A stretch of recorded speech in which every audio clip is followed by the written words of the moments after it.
Welcome again, ladies and gentlemen, to the second session of our colloquium. Bismillah ar-Rahman ar-Rahim. In the name of God, the most merciful, the most compassionate, may the mercy, peace, and blessings of God be upon all his prophets, and Prophet Muhammad, peace be upon him, and the saints and sages of all times. We've got three speakers for this panel as well, which is entitled Mysticism and the Law. And our first speaker is going to be Professor Dheen Mohamed. Professor Dheen Mohamed is Professor of Comparative Religion and Contemporary Quranic Studies at the College of Islamic Studies at Hamad bin Khalifa University. He was previously Associate Dean for Academic Affairs in the College of Sharia and Islamic Studies at Qatar University. He acquired all his university education from Al-Azhar University, earning his bachelor's, master's, and doctoral degrees from the Faculty of Theology and Philosophy. His PhD dissertation was on divine love between Islam and Christianity, with a special focus on Muhyiddin ibn Arabi. I would like to invite Dr. Dheen Mohamed for his presentation on Law and Spirit in the Sufi Perspective, the Bayazid Model.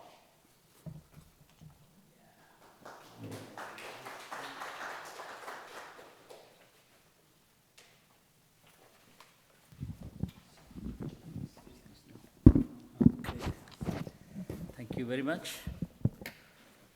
Assalamu alaikum. Bismillah ar-Rahman ar-Rahim. Alhamdulillahi Rabbil Alameen. Wa salatu wa salamu ala ashraf al-mursaleen. Sayyidina Muhammad wa ala alihi wa sahbihi ajma'een. Allahumma rabbi shrah li sadri wa yassir li amri wa hlul uqdatan min lisani yafqahu qawli. Rabbi zidni ilma. So it is my privilege to be in front of you today. And I thank the organizers for inviting me and giving me this chance to learn from wonderful presentations in the morning and inshallah after me. My presentation will be a humble presentation, and it is about a topic. I will not be able to talk myself, in fact, in this topic. This is about tasawwuf, or if you like, Sufism.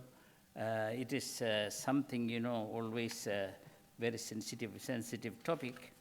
I will try to do some justice to this topic which I have chosen, that is spirit and law in the Sufi perspective, the Bayazid perspective, or Bayazidian or Abu Yazid perspective. If some of you are aware, the name of, have you heard name of Bayazid or Abu Yazid, a Persian Sufi? So you will know the importance of that person. If you don't know, I will tell you something about him. So I felt that Sufi perspective of law and spirit, how they understand, better be introduced through this personality, which is a very special personality. So before going into the detail of that, I will say that originally, the relation between these two, law and spirit, it is practically has been a matter of some contest and tension between Sufis and other scholars, or let's say legal scholars, in some cases, in some periods. Originally, it wasn't like that, and it is not like that, in fact. But there are some isolated occurrences here and there take place in Muslim societies, and they are generalized. And the bhaktas from all sections, or the devout from this and that party, they come to form this problem or constitute this problem. Otherwise, it is not like that. There is another thing I have to tell you, that this tension is not a realistic one. This is something created by the followers of the Sufis and those who are attached to Muslim jurists, the way they understand these both. That is the problem. We have to be aware of that. Sufis, anyway, they had some penetration into Muslim societies, and maybe because they are talking about love, they are talking about heart, they are talking about mercy, they are talking about such things which are usually not talked about by the jurist. So this may be one of the reasons that masses are attracted towards Sufis. And they have popularity in Muslim societies even today, despite all these movements and modern developments which are undermining Sufis or downgrading Sufis. Despite all these things, they are still enjoying the popularity in Muslim societies. So, and also there is what I want to say. As I told you, ideally and essentially, in Islam there is no tension between law and spirit. Quran is the book of law, and Quran is the book of love and book of heart and book of everything. And the active, basic principle of Islam is love and mercy. Problem comes only when this active principle is ignored. And it happens really in some period of history. Those who were dealing with Islamic law, they seemed like ignoring the aspect of love. Otherwise, the Sharia encompasses everything, encompasses love and spirit and all what entails. So love and law are two inseparable things in Islam originally. But because of this ignorance from some people of this aspect or this dimension, what happened? Sharia itself became equated with law. Sharia means law. This is not true. Sharia means the whole Islamic way of life. It has so many dimensions: philosophical, theological, spiritual, and all those things.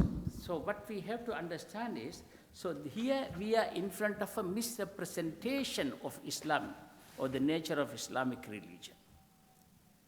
Islamic history is really a victim of misrepresentation from the beginning of the modern era, by the Orientalists in the beginning, and by those who imitate the Orientalists after that.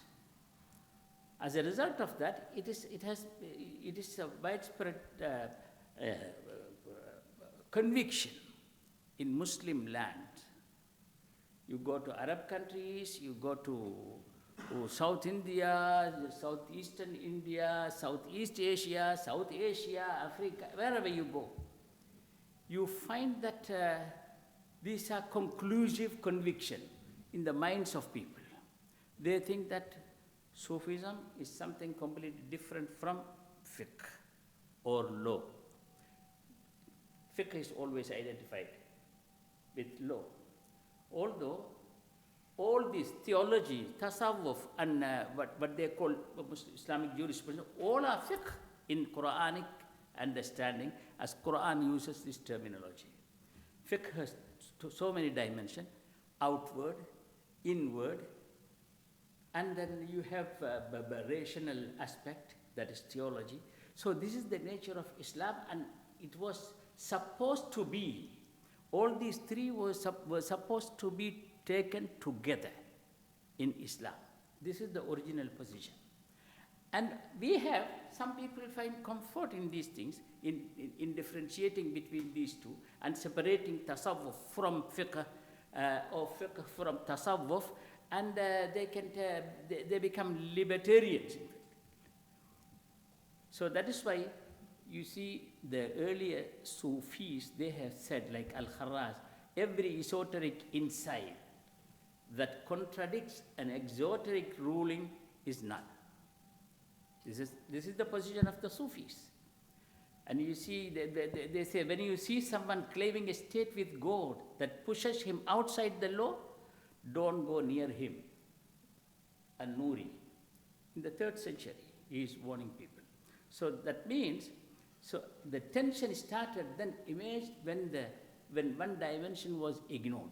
Sufis ignore the legal dimension, or the jurists ignore the spiritual dimension. So here, that is why we have to talk today about the relationship between these two. Otherwise, these two are integral to Islamic teaching. So I wanted to present the Sufi perspective on this through Bayazid al-Bistami. At the end, you will find that my friend Robert's title of his presentation today, Love is Law and Law is Love, is the summary, best summarizing what I will be concluding, in fact. That will be the position of the Sufis, and that is the position expressed by, or we read in the model of Bayazid. Bayazid al-Bistami is a Sufi, a great Sufi, a controversial one for a long period, and most of the modern scholars, they like controversial figures because they like to have some readings and questioning and problematizing, and they want to find something to write, something to discuss, something to waste their time. So this type of personalities, intoxicated and with a lot of what Carl Ernst will call words of ecstasies, which can be interpreted in different ways, it's a fantasy for them. But anyway, the case is not like that. Abu Yazid is a great Sufi, a Persian one, born in 161 Hijri, that is 777, and died in 234. That is before the middle of the 3rd century. By the way, middle of the 3rd century is the time modern historian of Tasawwuf, or if you like Sufism, although I don't like the word Sufism because I don't like any isms. So I don't want, these isms, they convey a different message. So I like to call it Islamic spiritual quest, or Tasawwuf in Arabic, okay. So most of the modern historians, they think that middle of the 3rd century is the time when the asceticism in Islam, which started from the beginning, started transforming itself into mysticism. Or the asceticism was there until this time. Around the middle of the 3rd century, mysticism began in Muslim societies. By mysticism, they mean what we call tasawwuf. How far tasawwuf is mysticism, or mysticism can be translated as tasawwuf, is another issue. There is a serious issue there. Anyway, so, but whatever you say about the deepest mystical trends or mystical experience or Sufi experience, according to the latest, you will find that in the experience of Abu Yazid al-Bistami, who died in 235. That means well before the middle of the 3rd century.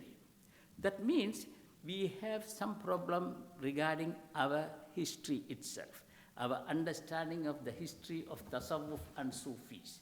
This is something very important. He is a man, grandson of a Zoroastrian convert to Islam, and he didn't leave any writing.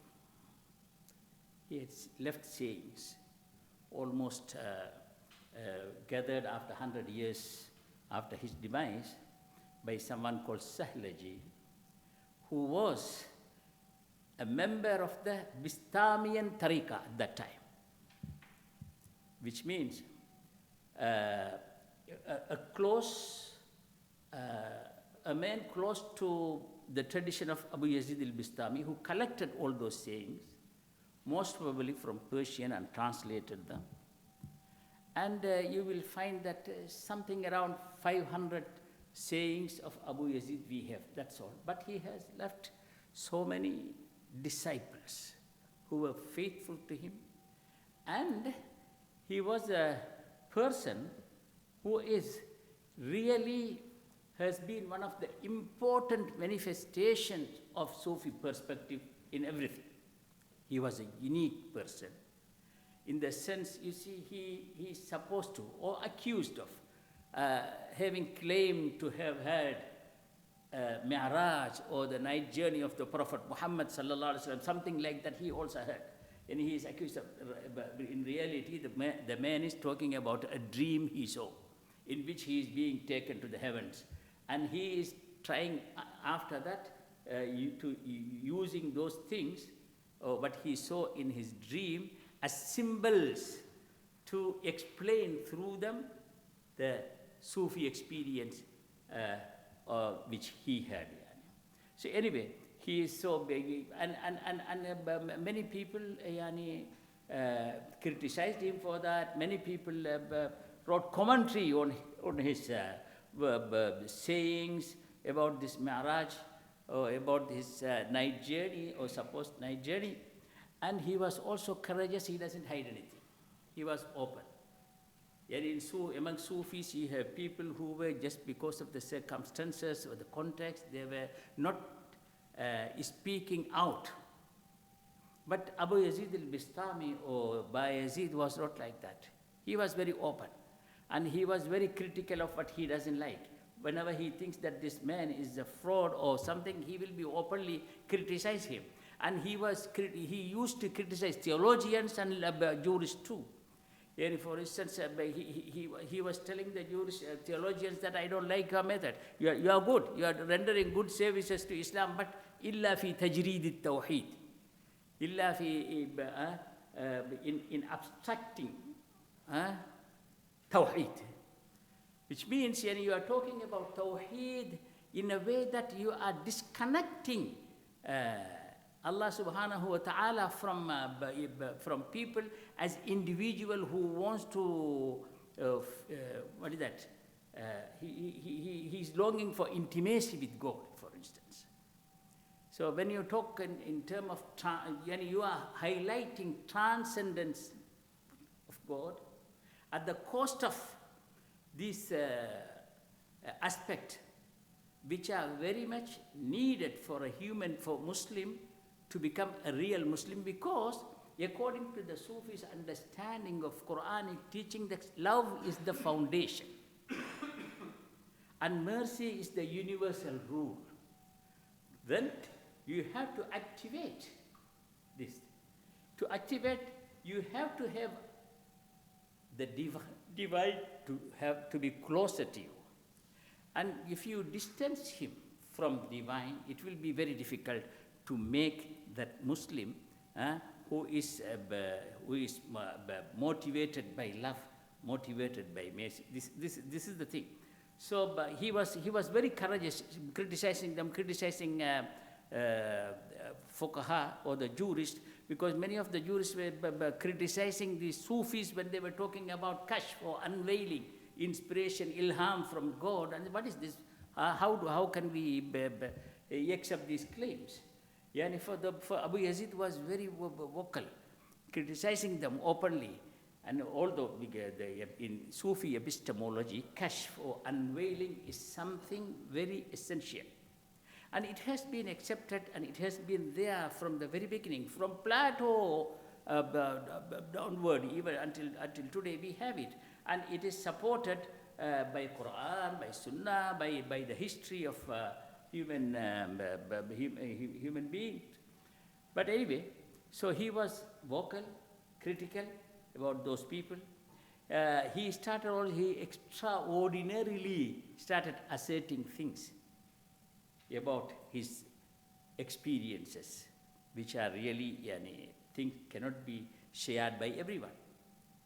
And he used a different approach to everything. For instance, once he is coming out of the mosque after praying. The imam of the mosque who led the prayer, he was outside, and asked him, "Come here, I wanted to ask you something." Because he is known for his piety, his worship, and Sufi activities, from where are you eating?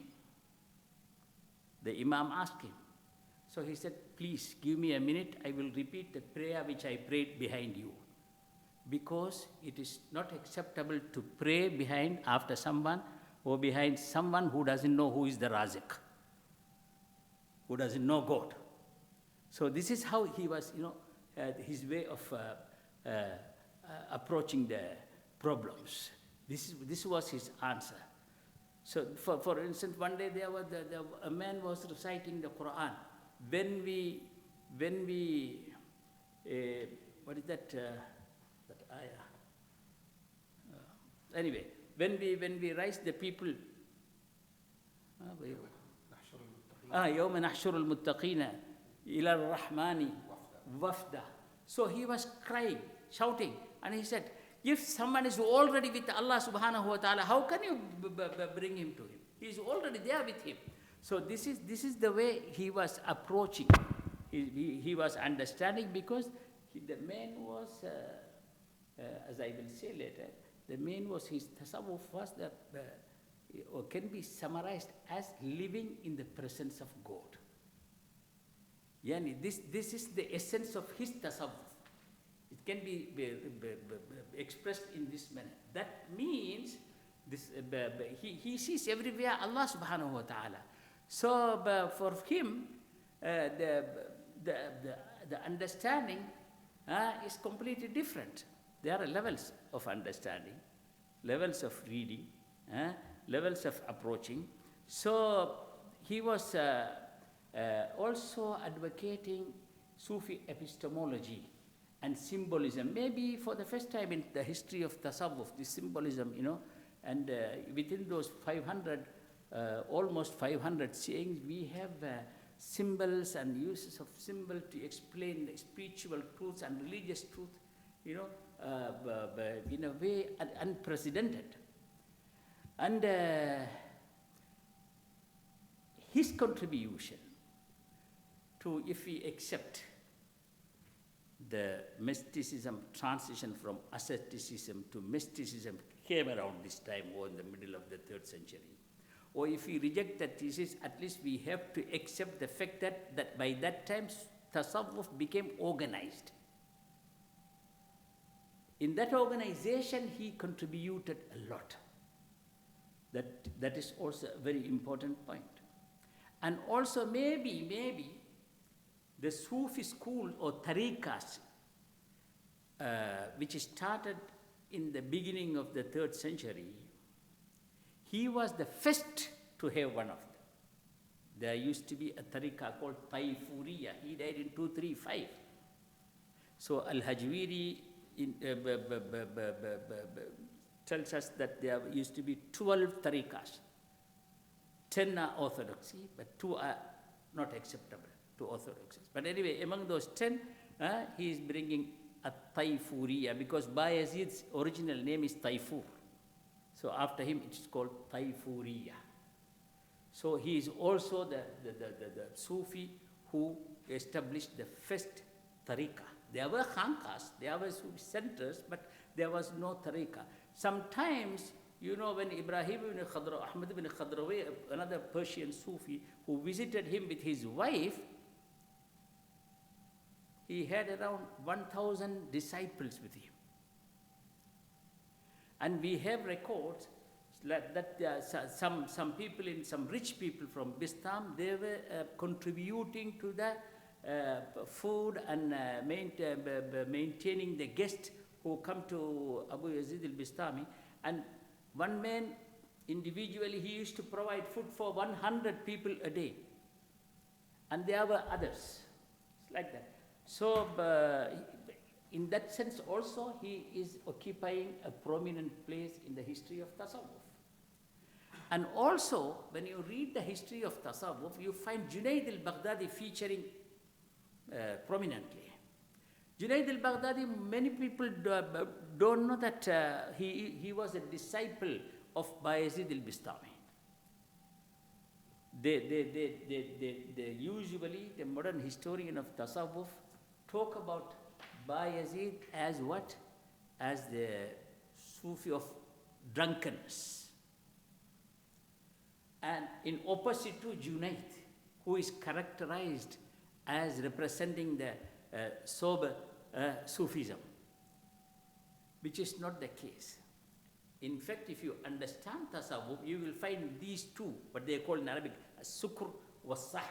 These two are two stations in the Sufi experience.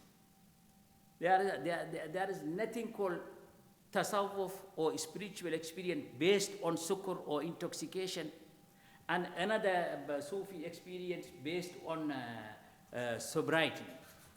Nothing like that. But this is also a misunderstanding, in fact. Misreading of, don't write anything because I know I will be coming now. You are writing to me? No. Okay. So, I'm just taking it. okay. So anyway, so that is why it is very important to know the model of Abu Yazid, how Abu Yazid see the relationship between law and love. Before that, I want to caution you, there are so many terms now: asceticism, mysticism, Sufism, spiritualism, pietism, Gnosticism, esotericism, of which my friend will be talking. Anyway, because the problem is when you come to read Abu Yazid, when you come to read Al-Junaid, if you are already having these categorizations in your mind and come to make him fit somewhere here, that is wrong. You will not be able to understand the man and his message. So you have to go to the man and read what he says, and then see if one of these categories can help you. Or you develop your own category. Should be like that. But we usually what we do is we select one of these: mysticism, esotericism, Sufism, asceticism, and say, okay, I want to study Abu Yazid according to that. That is wrong. So if you go to Abu Yazid must be approached in the light of belief in levels of understanding, levels of religiosity, levels of faith and practice. This is something very important. Maratib. As you know, different realms of being. People, when they are in front of the text, Quran, I want to read Quran, there are levels of understanding. And I am not in favor of those people who thinks that Sufi understanding of Islam is in contradiction with the Fuqaha's understanding of Islam. There are levels. These are levels. If you want to stop here, stop. That is your ability and your wish. But you cannot deny that there is an upper level. There are always in Allah's creation levels of being, levels of understanding, levels of interpreting also. That is why we have all these differences in different interpretation and commentaries on the text. So you are, according to your own, human being is conditioned by his culture, conditioned by his knowledge, conditioned by his own spiritual and intellectual development. So according to that, we all of us, we know in ourselves, we experience that 10 years ago we were saying things. Now we feel that we have to alter our ideas. We have to renew, we have to develop, we have to interpret differently. We all have this. So Abu Yazid's approach shouldn't be taken as something against or in contrast to the fiqh approach. Rather, should be understood as different levels of understanding. So there is a man who is with literal reading of the text, he is happy. Alas, let him be happy, no problem. But there is another man, Allah has given him some gift. Allah has given him that power to penetrate, to go underneath, and to come up with some gems and pearls. Let him do it. That's why they have kept the criteria that as long as you are not contradicting with an apparent basics of Islam, you say whatever you want to say. As long as this is going to contribute to the betterment of people and for people to understand better the Quran and Hadith and the Islamic way of life. In fact, the concept of ihsan in Islam, it teaches this. Ihsan is taken to represent, or tasawwuf is taken to represent the ihsan. Ihsan defined by Prophet sallallahu alaihi wasallam himself as living in the presence of God, to worship God as if you are seeing Him. How is that? think of yourself and put yourself in front of God. God is just in front of you as a living reality, and you are in front of Him. Think of yourself. So the immediate result is annihilation. You die to yourself. You are not there. You don't see yourself. So if that is this thing, so you have but that means there are different levels of worshipping. If Islam needs you to practice ihsan, ihsan is the art of living in the presence of God. Everyone is not the same. So there are levels of achieving this. And at the same time, his level, that is why I told you before, his tasawwuf can be described then, or characterized then, as presence of God or being conscious of God's presence. It is to be activated through love, where God is beloved. So usually Jews don't use this language. But this language is very close to the heart of any believer. Because in Quran itself, Allah subhanahu wa ta'ala tells us that sabakat rahmat, not in Quran, kataba rabbukum ala nafsihi rahmah. That is Quran. You see, so He has written on Himself the mercy. And His mercy, according to Hadith, it preceded His wrath. So that is the governing principle. This is where you look at human beings. That is why, although you as a Muslim, you think that Islam is the true religion, I think every religious follower is believing about his religion the same. There is no harm in it, and you are not sincere to your faith if you don't believe like that. Otherwise, what is the meaning of I am being Muslim? Or you being Baha'i, or you being Christian, or you being Jew, or you being Hindu? So, but you have to apply in your relationship with khalq, with creatures, the idea of mercy. This is what Islam stands for. That is why Abu Yazid al-Bistami in his model, I taken him as model here. Why? He says, if you look at Allah's creation through the eye of reality, you will excuse all of them. This is the spirit we want today. So, if you look at now, I'm just showing you these are some examples of Abu Yazid, how he thinks about the relationship between law and spirit. If you claim that your prayer is uniting you to God, know that it is furthering you from God. If you leave it, you become an infidel. If you witness it, you associate partners to him. Very dangerous statement. And he says that the thing is that if you are worshipping and you are seeing that this worship, this act of worship is going to bring you closer to God, that means you are still looking at the worship, at this act. You're still not completely annihilated in Allah's this thing. So something of you is still left with you. That is why. The paradox is that if you don't pray, you are an infidel. If you pray and see that you are praying and you are watching this act and still aware of that, you are associating something with God. So it is not the pure being with God. Because in the presence of God, you are not supposed to see anything else, but still you are seeing. So you can see from the spirit of this expression of Abu Yazid. He says, I wonder at someone who knows God, how does he worship him? If you know God, that means this knowing cannot take place until and unless you completely annihilate yourself. Then you are not there to worship.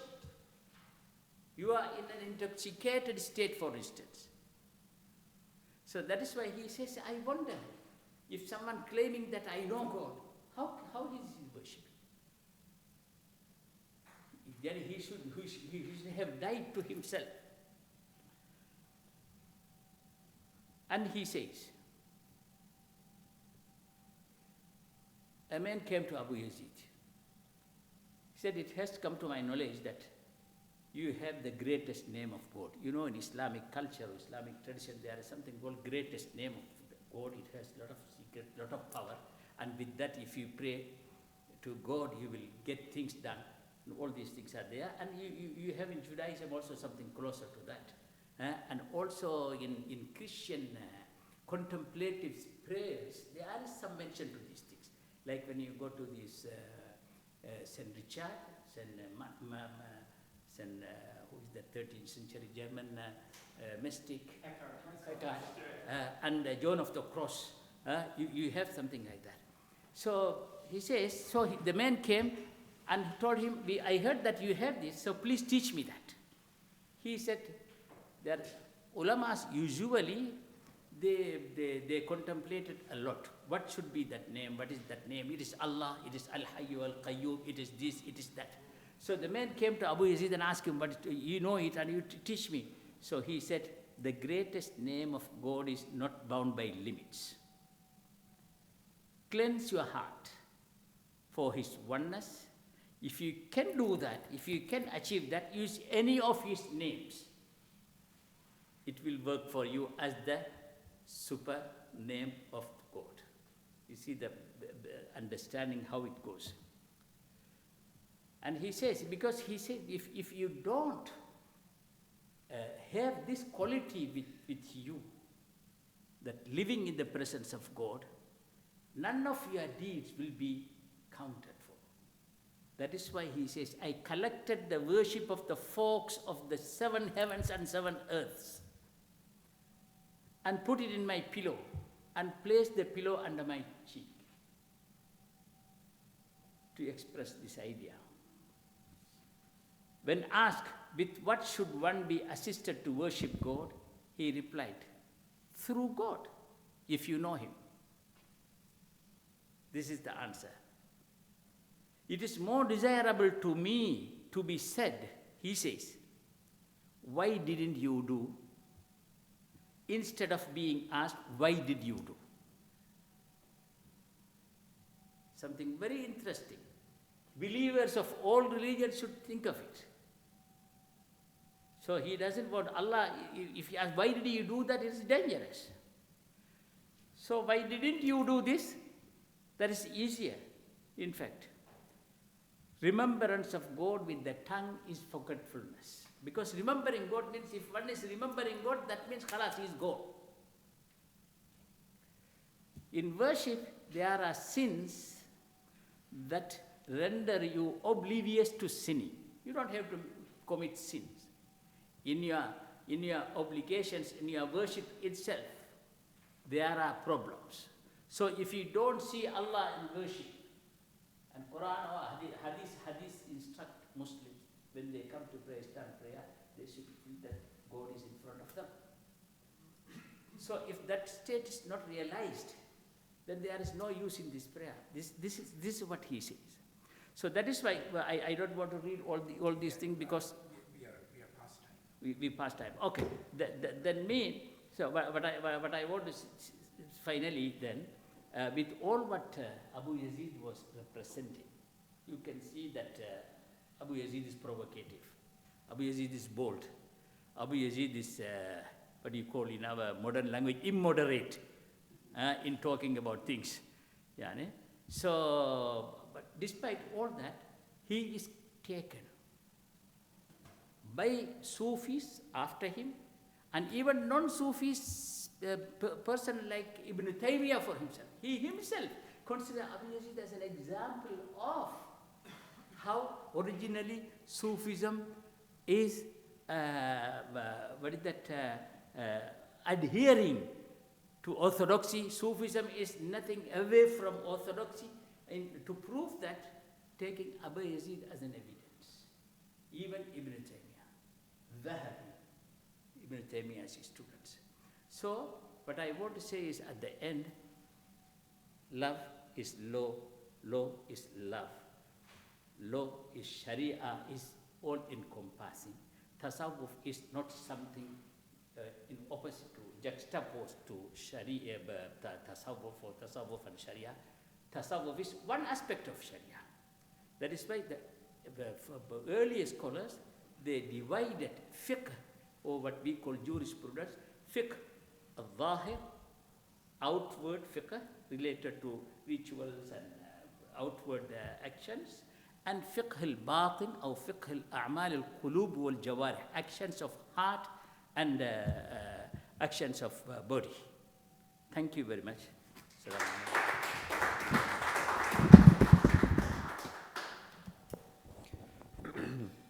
Thank you very much, Professor Dheen. Our next speaker in the panel is Dr.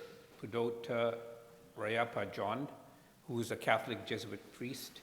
He holds a doctorate in historical dogmatic theology from Leopold Franzens University, Innsbruck, Austria. Currently, he's the principal of Vidyajyoti College of Theology in Delhi and teaches systematic theology with a special focus on contextual Christology, correlating with religions, cultures, and the poor. His topic for today is Spirit and Law, a Bhagavad Gita perspective. Dr. John.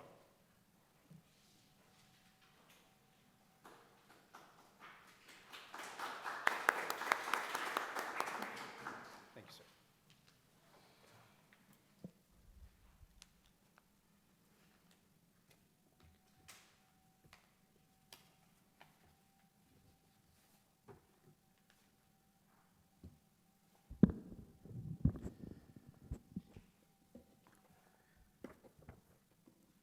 Good afternoon. I think the best time to reflect on mysticism is afternoon time. Having said this, I would like to thank the organizers for inviting me to partake in this conference. And especially I thank my Jesuit companion, Mark Bosco. He was instrumental in getting me here, and as well as in future in Georgetown University.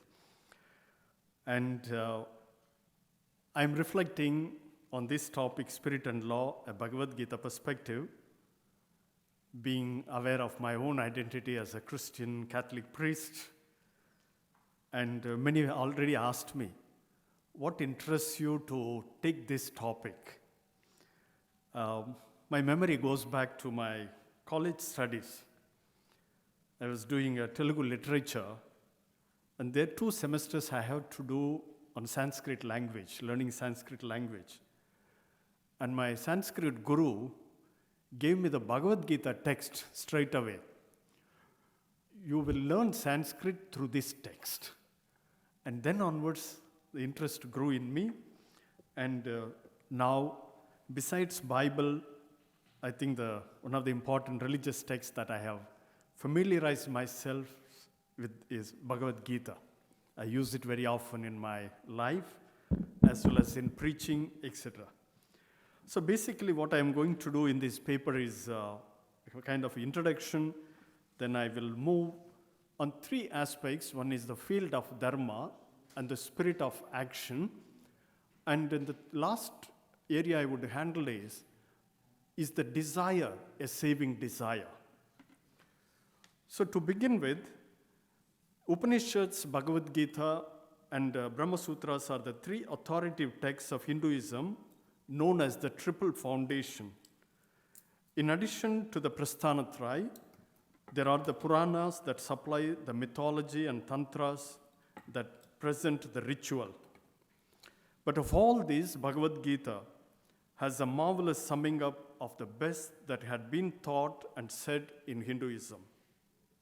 In it are expressed the people's longing for God and reaching after Him. So the Bhagavad Gita is a dialogue between the Divine Lord, Sri Krishna, and Arjuna, expressing symbolically the redemptive drama taking place at the core of every human person. The dilemma Arjuna faces is this: a distinction between spirit and law, between clan duty, Kula Dharma, and warrior duty, Kshatriya Dharma. Arjuna sees his relatives in the battlefield and grew in affection towards them. His attachment creates a fear and confusion. So here I paraphrase Bhagavad Gita chapter 1 verses 29 to 31 as well as 37 to 45, basically taken from the text of Devadatta Patnaik. His books are interesting of late, a book on my Gita.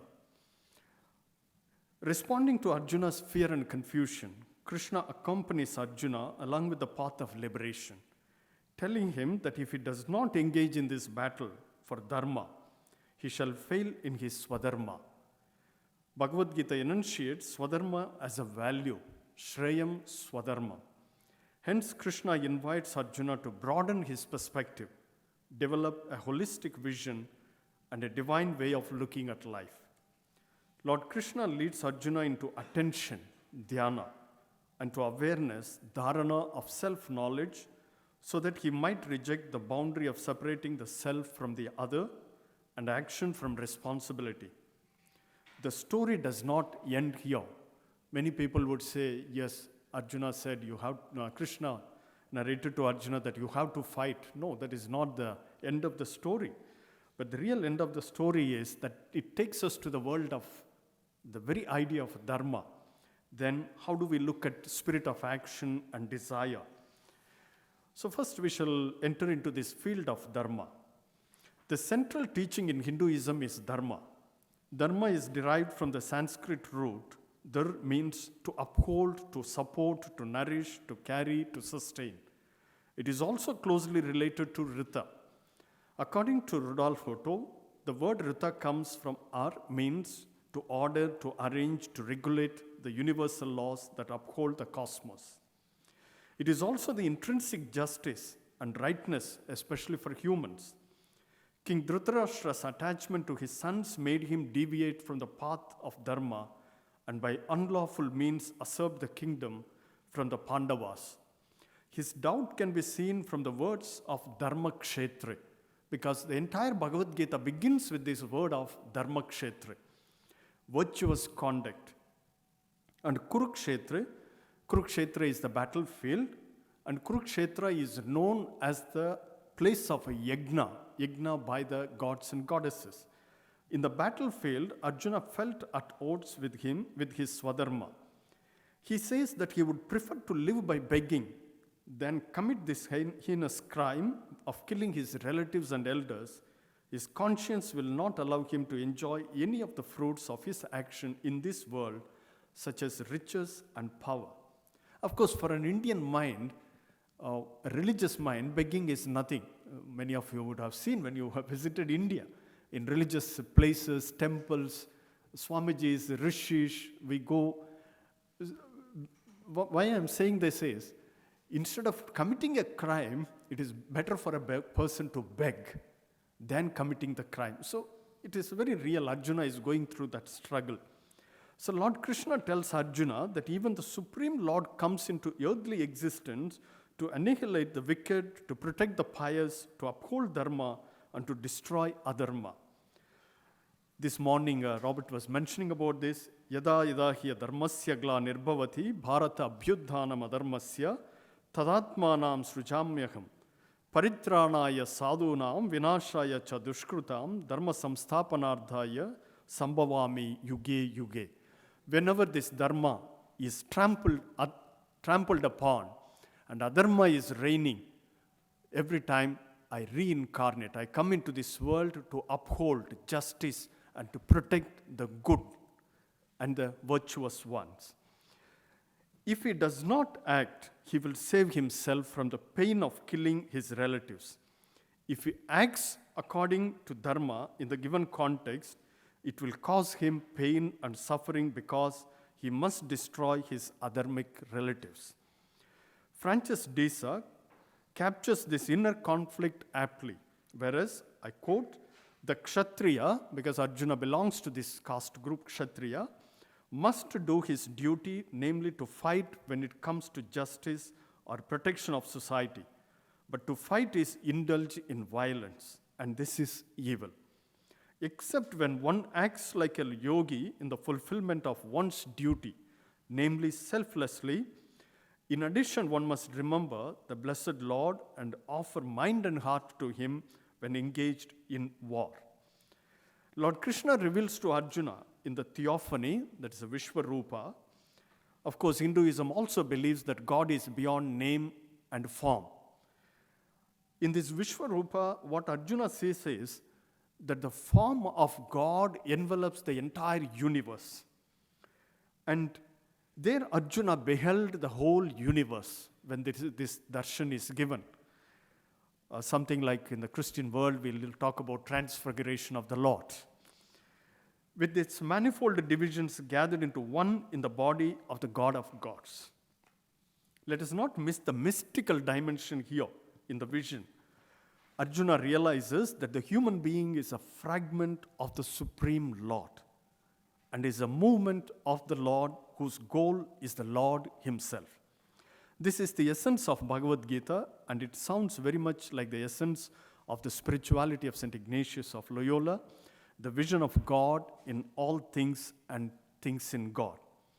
That takes us to the second aspect, the spirit of action.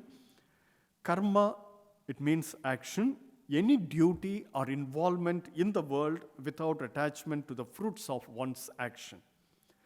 Human being ought to perform duties, and failure to perform duties is a sin.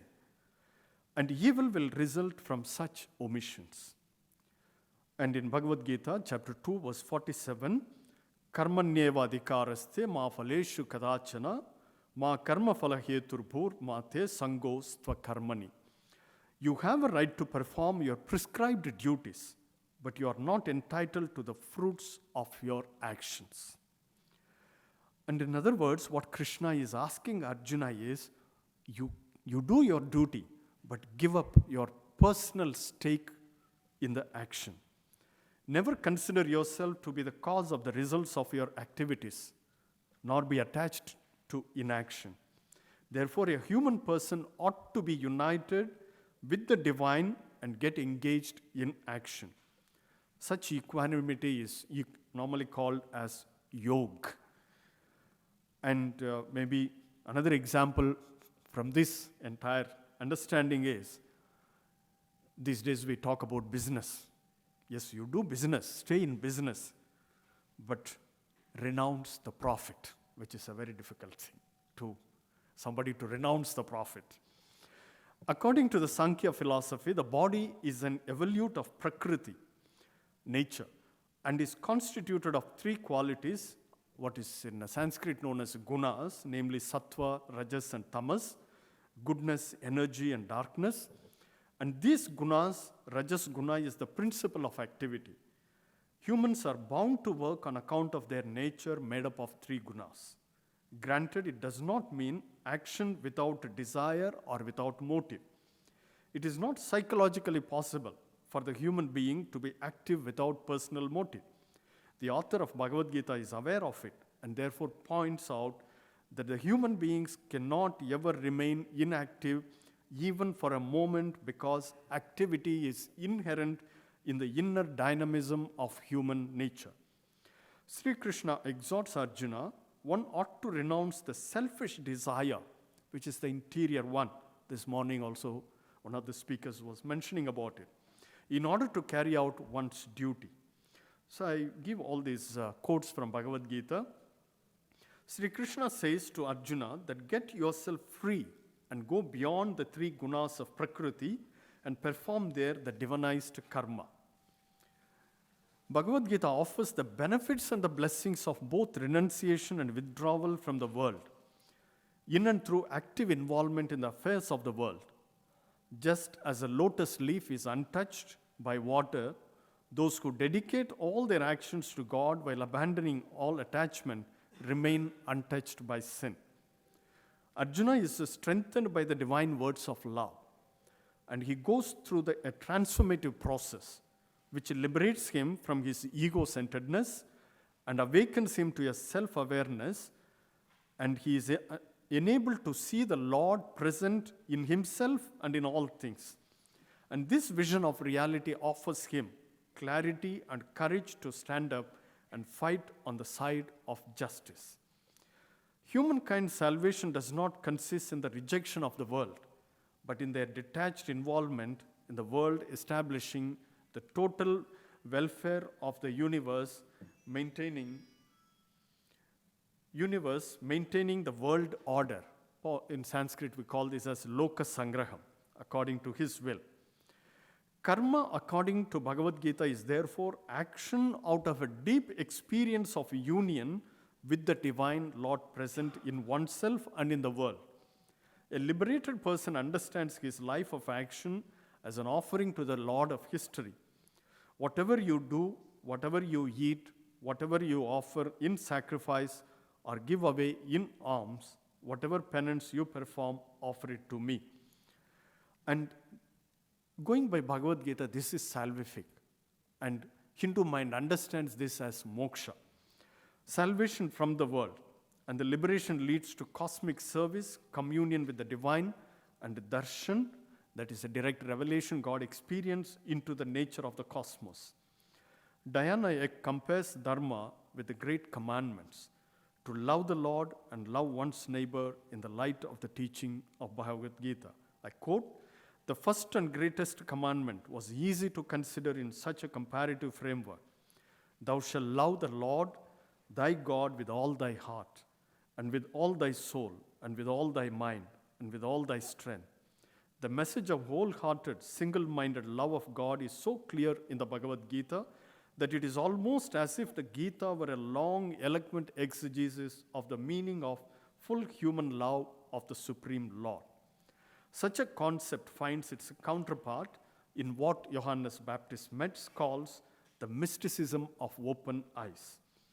It means not having the extraordinary vision, but attaining a new vision of reality to understand the human suffering and to realize God as the ultimate source. Highlighting the spirituality of the Beatitudes in the Synoptic Gospels, Metz writes, I quote, "In the end, Jesus did not teach an ascending mysticism of closed eyes, but rather a God mysticism with an increased readiness for perceiving a mysticism of open eyes, which sees more and not less. It is a mysticism that especially makes visible all invisible and inconvenient, suffering and convenient or not, pays attention to it and takes responsibility for it for the sake of a God who is a friend to human beings." I think all the theologians this morning onwards are revolving around Johannes Baptist Metz. This is like what St. Ignatius experienced at the river Cardinal. Everything seemed new to him. And that was the experience that Ignatius had. How God dwells in creatures, how God labors and works for me, how all good things descend from above. So Bhagavad Gita enunciates that the human response to the establishment of dharma is in and through commingling of a devotee with the divine. Devotion to God is the highest dharma. It means faith, shraddha, and devotion, bhakti, to Krishna. In that sense, the human seeker of Bhagavad Gita is primarily an attentive listener. I find echo with the Vatican II document on Dei Verbum. Number 21 very clearly speaks about we ought to become religiosi audience. That means you need to have that religious way of listening, attentive way of seeking God. And that attentiveness comes precisely how you prepare your heart to listen to the word of God. And only through the listening word of God, you exercise your closeness to God. The divine master speaks to him or her not from outside, but from within, from with the depth of the heart.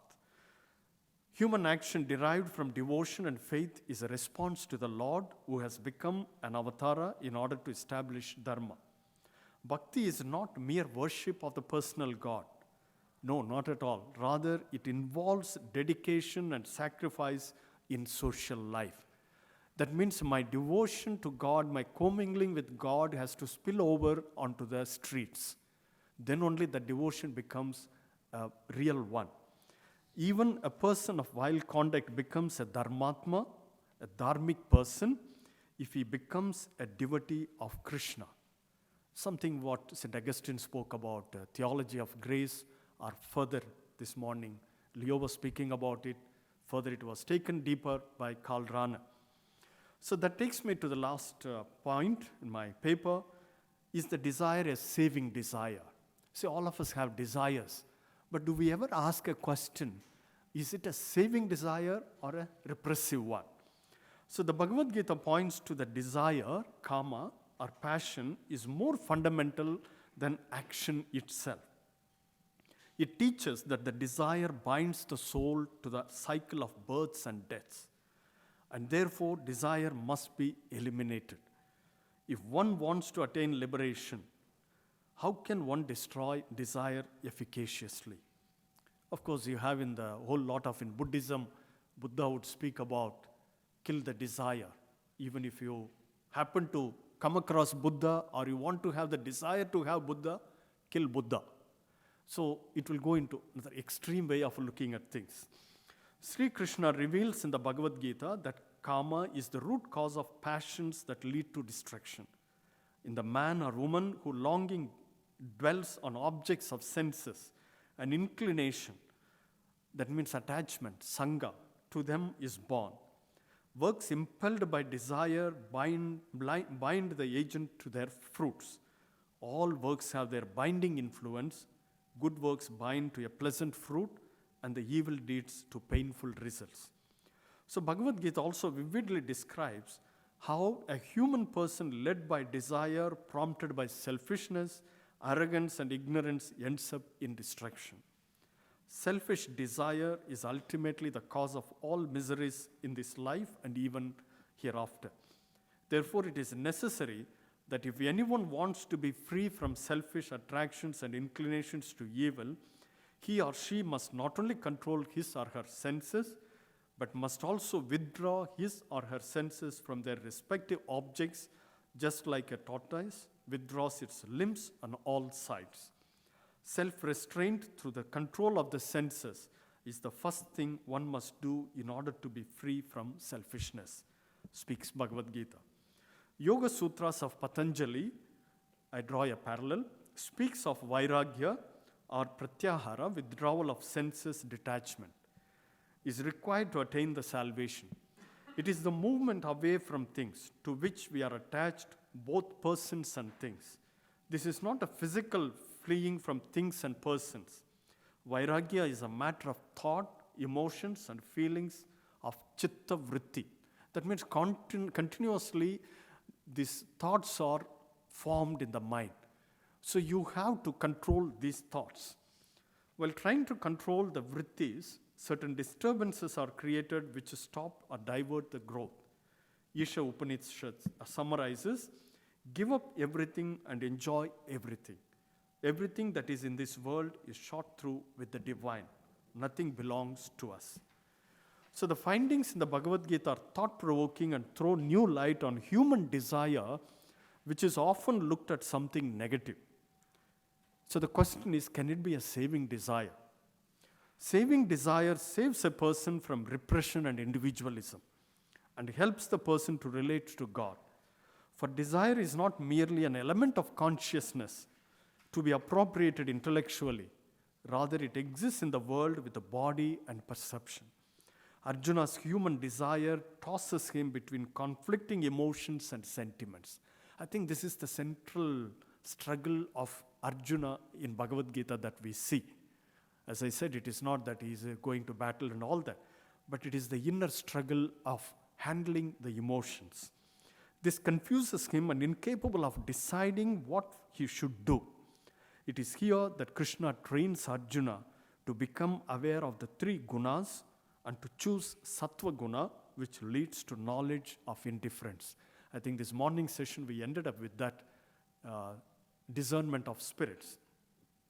Mystical spirituality that neglects the complexities of desire in carnal dimension, opening and closing of religious subjectivity, robs individuals of chances for having a healthy and self-based relationship to others. Today, the world moves in the direction of a therapy of desire.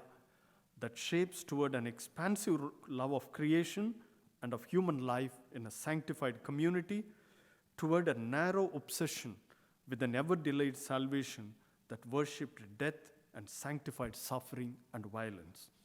We need to re-enter this world as sacred space when we love life fiercely, and in the name of love, protect the goodness of our intricate web of life in all its manifold forms. We give thanks to the Spirit in life, the heart of our deepest desires, our most saving desire. In other words, producing mystical spirituality that makes a difference in the world as a liberation force in society. To desire and to choose what God wants of us is not a simple task. It requires a continuous discernment, more accurately, discernment of spirits, movements in oneself, and to become aware of God being present in every creature. As St. Augustine said, God is intimior intimo, meo et superior sumo meo, deeper within me than my own inner self. In the hidden recesses of our soul, Creator meets creature. Divine Spirit meets human spirit. This is affirmed by Karl Rahner, I quote, "The concept of God is not a grasp of God by which a person masters the mystery, but it letting oneself be grasped by the mystery which is present and yet always withdrawing itself." Krishna tells Arjuna, "For those who are completely absorbed in God consciousness, the oblation is Brahman. The ladle with which it is offered is Brahman. The act of offering is Brahman, and the sacrificial fire is also Brahman. Such persons who view everything as God easily attain Him." To conclude, the longing of the human heart is fulfilled by the human person's desire to mingle in the divine. When the human self surrenders itself to the divine self, the divine grace breaks into the human consciousness and elevates it to the divine consciousness. Towards this, both the spirit and law are the integral elements of dimensions of human life, and the beauty lies in discerning the desire. I would also use the word freedom from desire, and to walk in the path of divine spirit with righteous dharma in view. Thank you very much.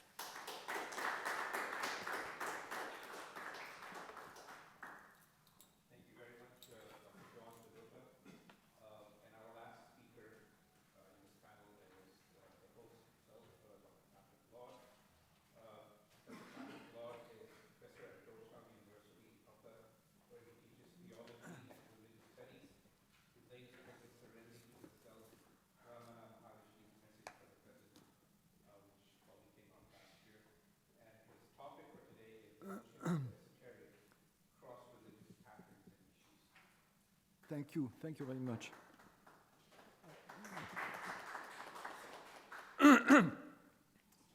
All right, so I will show a few pictures because it's the end of the afternoon, but mostly it will be a text. So this paper is a brief inquiry into the concept of the esoteric. I don't use the term esotericism, but rather the adjective for specific reason, because precisely as Dr. Dheen told us earlier, I don't want to kind of reify, so to speak, the esoteric into esotericism. So the esoteric as applied to Islam, Buddhism, and Hinduism. Each of these traditions presents us, arguably, with a specific understanding of what the esoteric can mean. Such a comparative approach raises, therefore, the question of the adequateness and limitations of the notion of the esoteric and the English word that denotes it. What are the main recurring implications of the adjective esoteric across traditions? Is it universalizable? Or is it at least a useful heuristic tool to engage in comparative studies?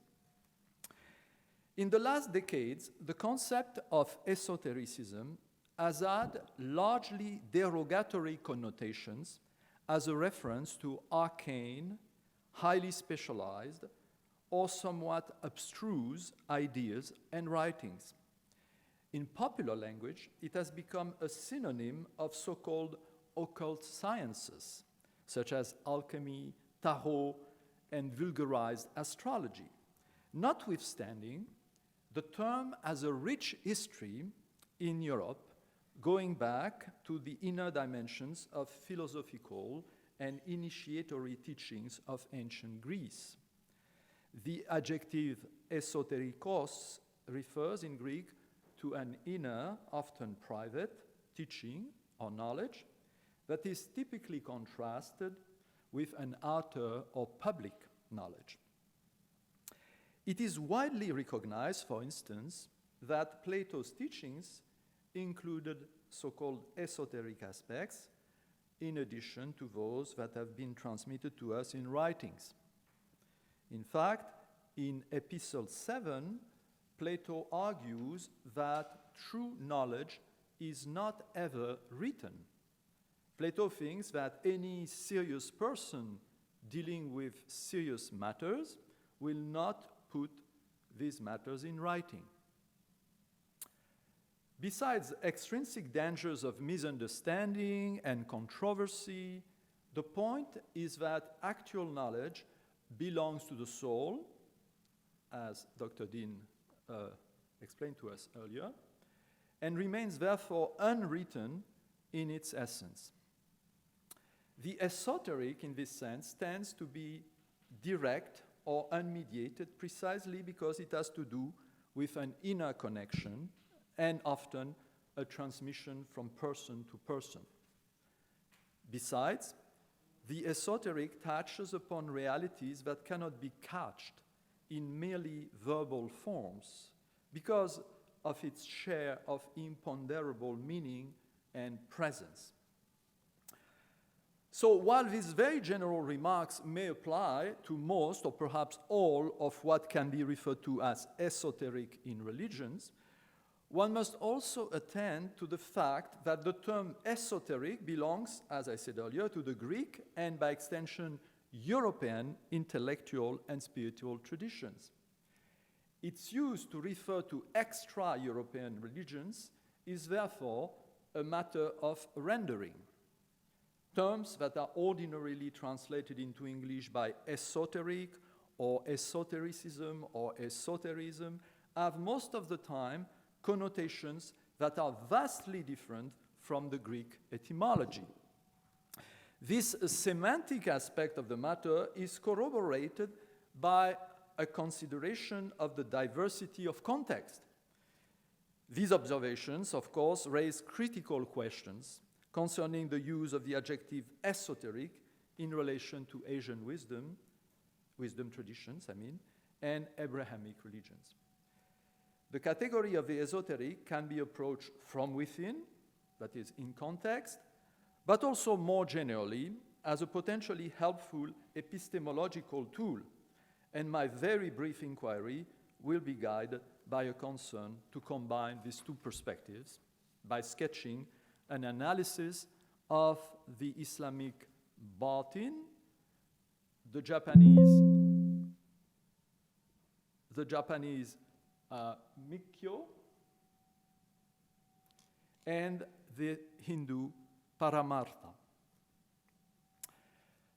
Not unlike in Judaism, the divine law that derives more or less directly from the book and the prophetic tradition, the hadith, lies in Islam at the center of the life of the faithful.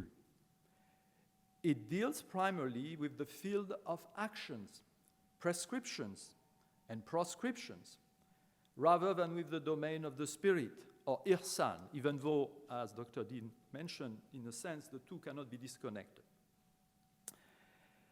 This ihsan is understood by Sufis as inner excellence, or the art of living in the presence of God.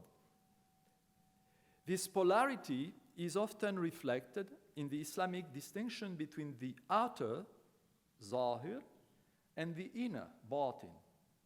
Etymologically, the batin denotes the belly, and the zahir, the back. The batin connotes accordingly what is hidden, but also what is internal, what is substantive, what is deeply meaningful. By contrast, the term zahir refers to that which is literal, manifest, and or external. This distinction is pervasive in Islamic thought, particularly in Sufism and in Shiism. Its main domain of application is hermeneutics, but it is also relevant to cosmology and even in a way to theology and to metaphysics. As Joel Kramer has put it, I quote, "The Zahir-Batin dichotomy was not simply a hermeneutic mode, but a total mentalité, a way of observing the world and of constructing it," end of quote. In Sufism, this dichotomy is involved in a cosmology that postulates concentric circles of being that radiate from God, God as the transcendent and immanent center of everything. Or, from a different point of view, from a different symbolic point of view, layers of reality that range from the divine essence to the cosmic crust of physical existence. In his Mishkat al-Anwar, the tabernacle or the niche of lights, for instance, Ghazali states that each lower level of reality is a symbol or a parable, amthal in the plural, of higher ones. In this sense, everything has a batin and everything has a zahir. And the former is accessed, in all cases, through mystical unveiling, kashf, or kashf al-mahjub. It is, however, in scriptural exegesis that the reference to a batin and a zahir is most prevalent, as testified by saying of the Prophet that assigned 4 meanings to each verse of the Quran, including a batin and a zahir, in addition to had and matla, the point of ascension. It must be noted, finally, that God himself is referred to by the 2 names in Islam, al-batin and al-zahir, the inner and the outer, which implies, interestingly, that in his essence, God lies beyond the polarity of the 2, since both qualities or names are not different from him. In other words, none of the 2 names is less God than the other, if I can put it this way. In other words, to sum it up, the batin is identifiable to the esoteric, since it points to an inner, hidden reality or meaning of phenomena in general. It is always relative to an exoteric, which is represented by the surface or the literal appearance of scriptural, epistemological, or ontological phenomena. Now that's actually a very nice representation in a sense of what I was trying to explain, the symbolic representation of the batin and the zahir, with the batin in this case at the center, and various zahiri circles, so to speak. But each, of course, of the circles is a batin in relation to the other, and conversely. So, we jump to the Far East, or we fly to the Far East, rather. By contrast with the Islamic implications of the batin, there is nothing, at first sight at least, hidden or esoteric about the Buddha's teachings. The enlightened one laid down the Dharma, the teaching, quite explicitly with the 4 Noble Truths and the Eightfold Path. One must note, however, that he was, the Buddha, in a way, a reluctant teacher, since he initially hesitated to turn the wheel of the Dharma, fearing it might be too difficult to understand or to practice.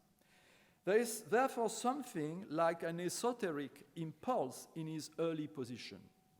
Although this is related to pedagogical and spiritual concerns, presumably more than ontological ones.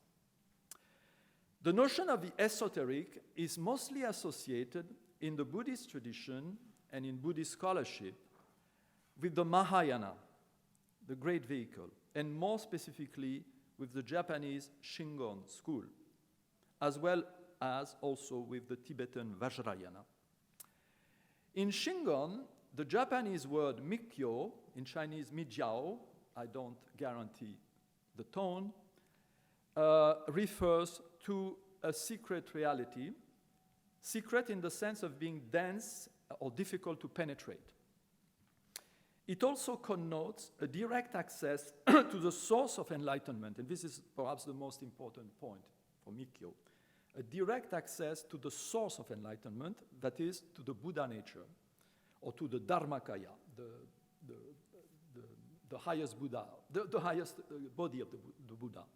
Since in Mahayana, you remember there's this distinction between the the Nirmanakaya, which is the physical body, the historical body of the Buddha, the Sambhogagaya, the body of enjoyment, which is the celestial, let's say, body of the Buddha, and the Dharmakaya, which is the Buddha nature itself. So, direct access to the Dharmakaya, often identified as the cosmic Buddha Mahavairoshana.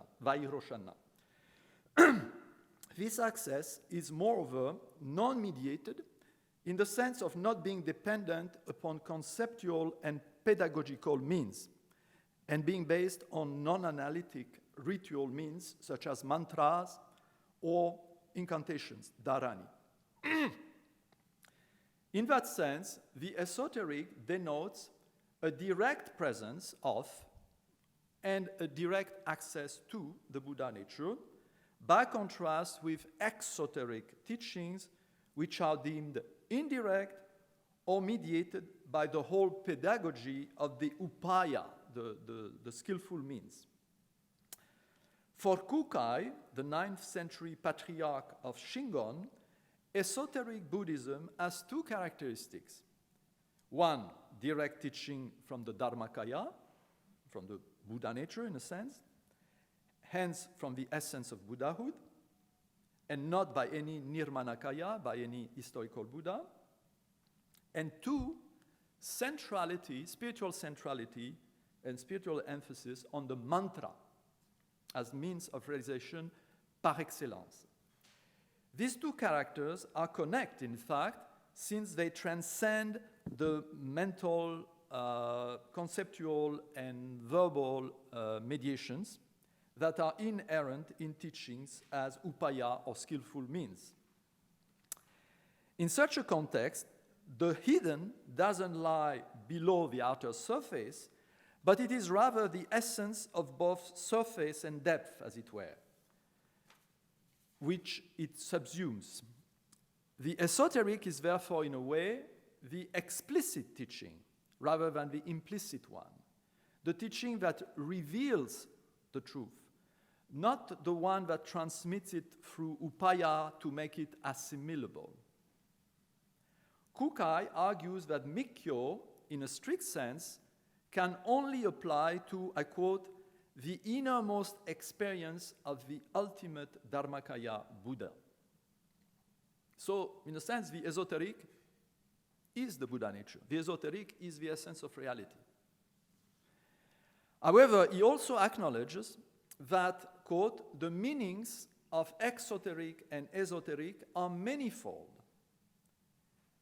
in the sense that any relatively external teaching is exoteric in relation to a more internal one, analogically to what we've seen with the Batin and the Zahir, irrespective of the very different context, of course. As Kukai puts it, I quote, the sea of Dharma is of one flavor, but it has deep and shallow aspects in accordance with the capacity of the believer, end of quote.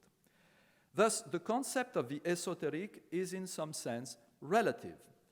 It can be applied to distinguish the deeper from the more superficial, as well as, in a stricter, more absolute sense, it can be applied to the Dharmakaya, meaning in itself. According to Mahayana Buddhists, the Buddha taught both implicitly and explicitly. Chinese classifications of Buddhist teachings, like the 8th century Zhongmi's teachings, offer a hierarchy of his teachings in which the ultimate teaching is the revelation of the essence of reality, the Buddha nature, whereas the exoteric pertains to the circumstantial, pedagogical dimension of the truth. Similarly, Kukai saw esoteric Buddhism as the final stage toward which other forms of Buddhism lead. So there's a kind of historically gradual, progressive direction toward the esoteric, which is full revelation. There is a genetic, progressive revelation of the deepest truth, in other words. And this deepest truth is made manifest in the esoteric or ultimate teachings. With respect to the second aspect of esoteric Buddhism according to Kukai, that is the mantra, Kukai considers the mantra as most direct because it is suffused with the Dharmakaya's enlightening power. It is, in fact, a kind of concentrate, you could say, of Dharmakaya power. It is a concentrate of Buddha nature, you could almost say. Here, esoteric comes to mean the sudden access to enlightenment through direct contact with the nature of enlightenment inherent in the mantra.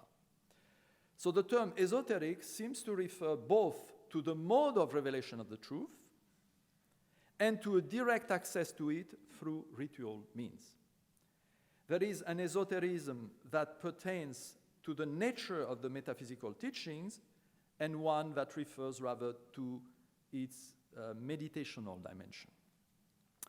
The two intersect, however, through the notion of the Buddha nature, or Dharmakaya, as source of direct enlightenment and as principle of the transformative immanence of the mantra. And now, back west, sort of, to India. So,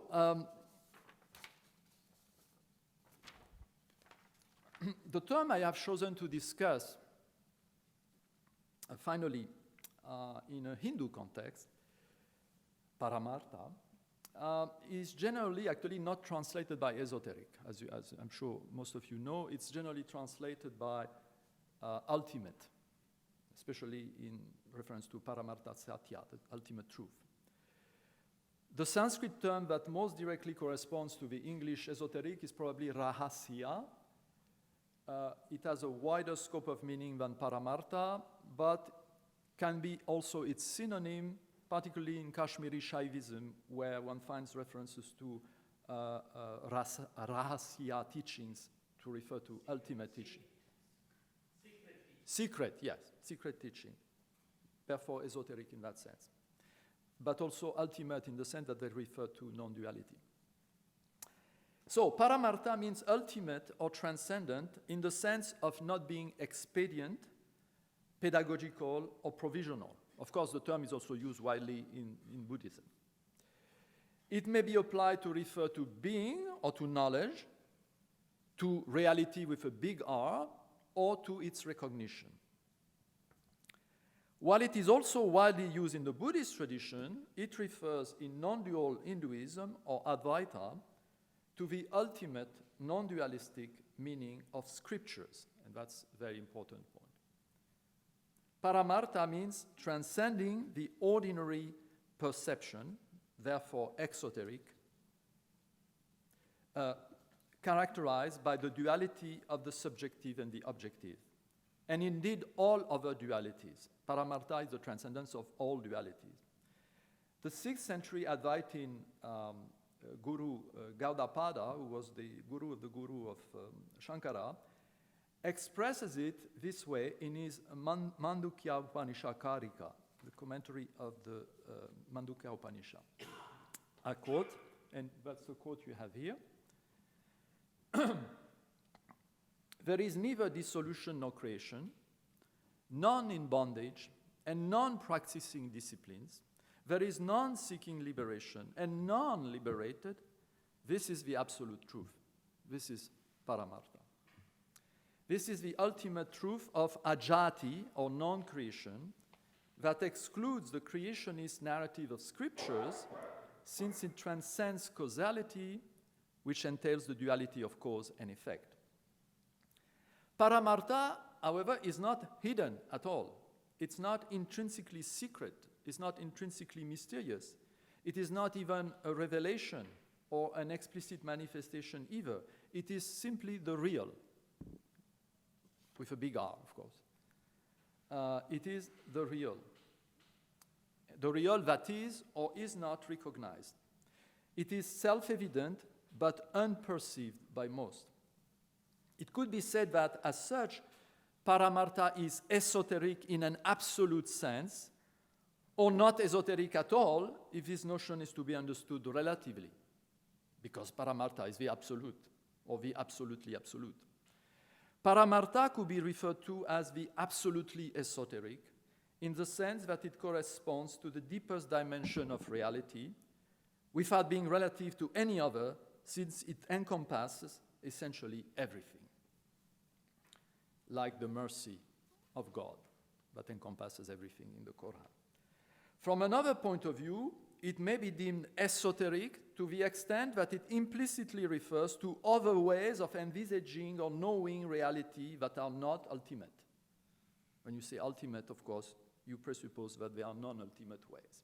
So in that sense, it is esoteric in relation to them. Thus, irrespective of the fact that it is not generally translated by the English word esoteric, it could be argued that Paramartha is implicitly esoteric to the extent that it presupposes a non-ultimate truth that can only be propedeutic or preparatory in relation to it, and therefore, in a way, exoteric. In Gaudapada's Advaita, this non-ultimate and therefore exoteric truth is needed for socio-religious and psychological reasons, and because of intellective deficiency. I quote Gaudapada: "Wise men teach causality, that means teach duality, even though they know that it is not true, ultimately. They teach causality only for the sake of those who, afraid of non-creation, assert the reality of external objects because they perceive such objects and also because they cling to various social and religious duty," end of quote. And here we are at the core of the question of spirit and the law, of course, in Advaita's context. In other words, the majority are devoted to Vedic conduct and are afraid that the ultimate non-duality would amount to their own annihilation, because they have identified with superimpositions.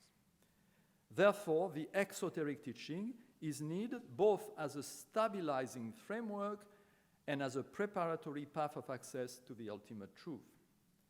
Thus, Gaudapada considers the Upanishadic account of creation as a mere means to an end, prompted by the following pedagogical intent. I quote Gaudapada: "Let them accept it," that is the creationist account of the Upanishad, "let them accept it for the time being only. But in the course of practicing Vedanta, the discriminating knowledge about the birthless and non-dual self will arise in them spontaneously," end of quote.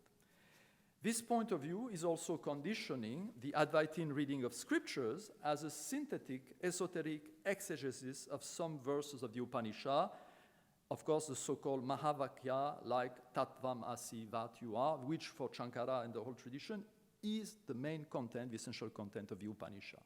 The Upanishad are about Tattvam Asi. All the rest is literature, as Verlaine would put it. While other verses that appear to contradict non-dualism are considered as merely conventional and propedeutic. As a brief conclusion to this sketch, it could be argued that one can consider the esoteric as a hermeneutic, cosmological, pedagogical, epistemological, and ontological category, these various dimensions being at times connected or interconnected. In terms of hermeneutics, we can distinguish three different situations, one in which each part of scriptures can be read exoterically and esoterically. This is the case of Islam with the batin and the zahir. Each verse has an esoteric and an exoteric. One situation in which some teachings and scriptures are exoteric and others are esoteric. This is by and large the case of Buddhism. And finally, one in which part of the scriptures is exoteric and part esoteric, like in Hinduism. There is a certain difference, therefore, between the case of Islam and that of the Dharmic traditions, since in the former, the emphasis is on the unity of the text in its totality, the Quran, both horizontally and vertically, so to speak.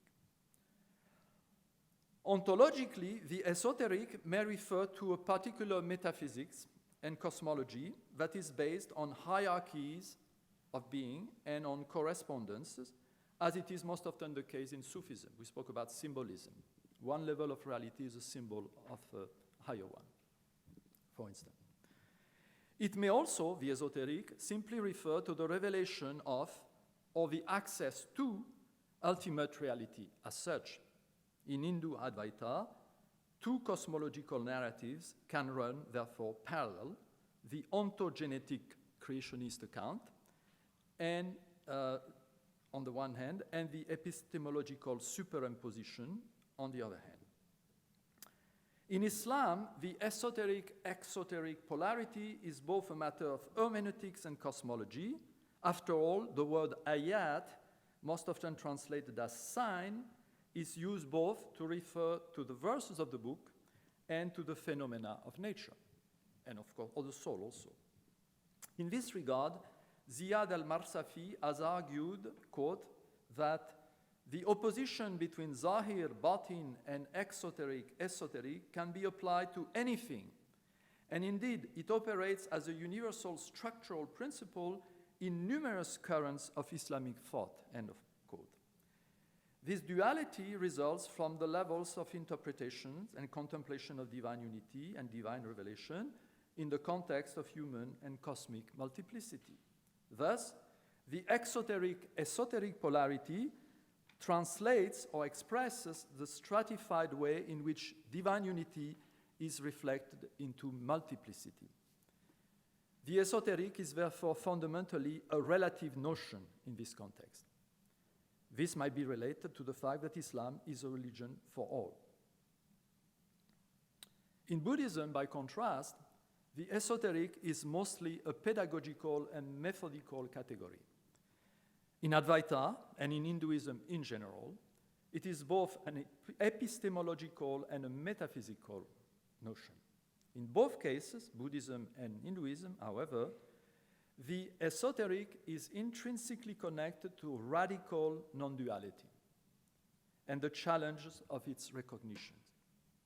Hence, the esoteric becomes, in a way, in these two traditions, superlative or even absolute, and it cancels out, in the end, the very distinction of the esoteric and the exoteric, since it both transcends them and subsumes them.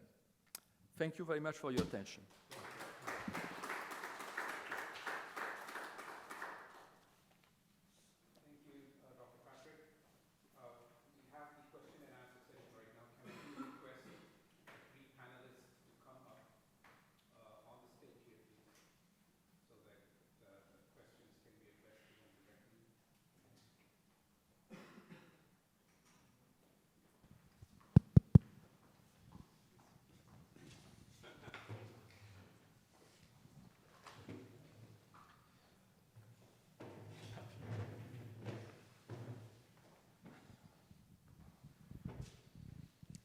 Any questions? Yeah, I'd like to thank all three of our speakers for these wonderful presentations, very rich, a lot to think about. I'd like to share some concerns about the exoteric, esoteric, and these are just things I worry about myself. I've heard them in different angles. In terms of the European history, the early Christians appropriated this Greek tradition and they weaponized it against Jews. And this is the danger I'm just concerned about, is this claim that we have the spiritual esoteric meaning and the Jews are of a limited capacity. And so often this has been deployed in a polemical sense with deleterious consequences. I've heard this in the Buddhist world, where Mahayana, some Mahayanans more than others, have this claim of a superior understanding of the teaching of the Buddha, and the Theravadins are very limited. And so you have this whole prejudice against them. At the beginning of the Lotus Sutra, as I recall, the Theravadins get up and walk out, so they're not capable of hearing the final teaching of the Buddha, and there's a whole supersessionist side of Mahayana Buddhism. And then the Theravadins can flip it around and say, well, the teaching of the Buddha was very clear. I heard Havanpola Ratnasara say this to the Dalai Lama, that we have the truth, and Mahayana people make up whatever they want to make up, but that's not the teaching of the Buddha. And in the Hindu world, I remember one teacher of Advaita just being completely dismissive of everybody else. Hinduism is Advaita, and all these other schools, they just don't get it. They're of a limited capacity and all. So this is my danger of religious rivalries weaponizing these distinctions and a danger of spiritual pride. And kind of related to this, I'd like to ask John, on terms of the history of interpreting the Bhagavad Gita. After the attacks of September 11th, 2001, I was in a discussion on religion and violence that had been previously planned, actually, and there was a Hindu speaker who interpreted the Bhagavad Gita as classic just war theory. And so when you have opposition like terrorists, you go out and you destroy them. You have to fight against adharma, and you have to use violent means. Then we also have Gandhi's allegorical interpretation, where he says, no, it's not about going out and killing your cousins. It's all about the inner, the struggle within your own heart. And so I just welcome any thoughts you might like to share on those questions of how do we handle these dangers. Thank you, Leo. I think I agree with you in a certain sense. Although, this kind of distinction, you could apply this problematic to any kind of distinction, religious distinction and identity. It could go the other way, as you say. The Theravadins, who from the Mahayana point of view would be exoteric, also pride themselves not for being exoteric, but for being in the truth. But I think the only way out, so to speak, if there is one, is precisely non-duality understood as not as exclusive of duality. And I think that's what Kashmiri Shaivism, for example, does. So maybe Kashmiri Shaivism is superior. No, but seriously, yes. That is, and also Wahdat al-Wujud, in a sense, in Sufism, does too. That is a multi-stratified, a sense of unity, but which is at the same time able to make sense of all the levels and to see their beauty and their meaning within the whole, without claiming a superiority for whomever, you see. Because I think that from a non-dual Advaitin point of view, it doesn't make any sense to me to claim superiority. Superiority to whom? In relation to whom? It's a self-contradictory.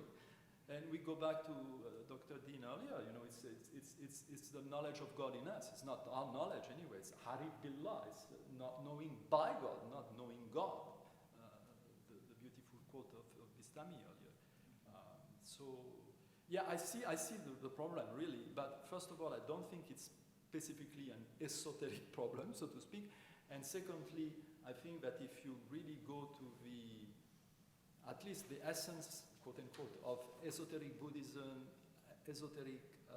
what we could call esoteric Hinduism, even though the term doesn't make much sense. But anyway, Advaita or Wahdat al-Wujud, then the whole problem is cancelled out. So that's the way I see it. Thank you. Yes, certainly. As you rightly said, yes, there is a particular group which interprets from the point of just war theory. But my experience goes that 90% of the Hindus, no, their way of looking at Bhagavad Gita is very different. Something like what you rightly said about Gandhiji or Balagangadhar Tilak, especially 19th and 20th centuries, how they have interpreted Bhagavad Gita and how it is lived up. Bhagavad Gita also in the Hindu families is very different from this understanding. Of course, now in the current, which I don't want to speak much, but you're all aware of, in the current political situation in India, yes, there is a small group of people who would like to interpret that way. Because they are fundamentalists, basically. They would like to interpret Bhagavad Gita from the point of war. And of course, they began in 1980s, mainly not, it's because they are the custodians of Hinduism. No, not at all. It is precisely to capture the political power. So how, this is where we become aware, even the minority communities in India, we become aware how these religious texts can be misinterpreted, used for violence. And of course, ordinary Hindus who do not have access to all these interpretations certainly will be drawn because it appeals to their emotions. So that's where the danger is there. And I think organic intellectuals have to come forward to interpret in a right way so that we also align with the large community of Hindus that this is a beautiful text which ultimately it is a dialogue between God and human beings. If I can say something. You see, I'm a Muslim, but I spent quite a lot of time studying Hinduism and Buddhism too, because given the Sri Lankan context. So when I was 12 years old, I went to a Hindu guru who was also my teacher in the school. So I liked the teacher, so I wanted to learn Bhagavad Gita from him. My father used to read Bhagavad Gita too. And so he asked me to come to the temple. I used to go in the evenings to the temple. So in a corner outside the temple, there is a tent. We will sit and he will explain. It never occurred to me that Bhagavad Gita is a book of war at all. It was a book of love. It was only when some individuals or like fanatic groups, when they want to have the support of the religion to their fanaticism or extremism, then they go and select few verses from here and there. Otherwise, if you read sincerely Bhagavad Gita, you feel that it is a spiritually enriching work on love and karuna. And it is not surprising that is teaching the bhakti as the supreme way to attain God, to reach God. Thank you very much. I just wanted to say that. Thank you.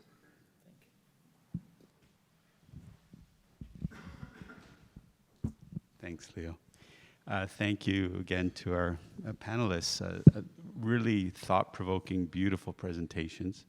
And I see a lot of link-ups in what was shared. So a couple of questions, if I may. So to you, Patrick, I'm curious about, and this is from a linguist, so of course my business is words and semantics and whatnot. So I'm curious, in light of what Leo shared earlier about weaponizing vocabulary and concepts in order to, privilege certain groups and otherize other groups potentially.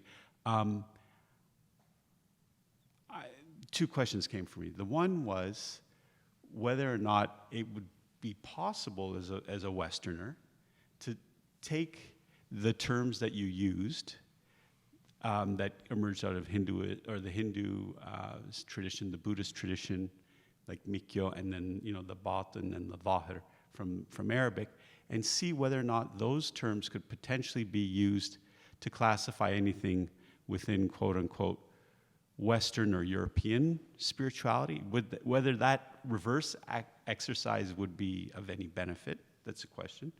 And the second is, of what use, it's going to sound like a silly question, but of what use is it to have these two terms. And the reason I'm asking this is because given the potential dangers, that we might fall into with Judaism or the, interpretation of early Judeans, let's say, as opposed to Christian Judeans or Jewish Judeans, that they are somehow literalists, they're exoteric, and therefore they're not esoteric, and esoteric is the right thing to be doing, or the right way to be spiritual, to get close to God.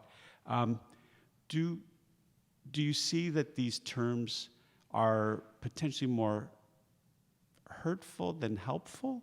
Or what would be the caveat that you would give scholars and or religious communities in using these terms, if that makes sense, in a way that would be affirming and useful and, dare I say it, enlightening? I hope that came across. Yeah, I see your concern. But again, you could apply this concern to any kind of distinction. The problem arises when the distinction, or when one term of the distinction is appropriated in view of a particular intent or particular power or what have you. But in and of itself, it's not. It's just a tool. It's just a tool that allows us to understand also differences of understanding.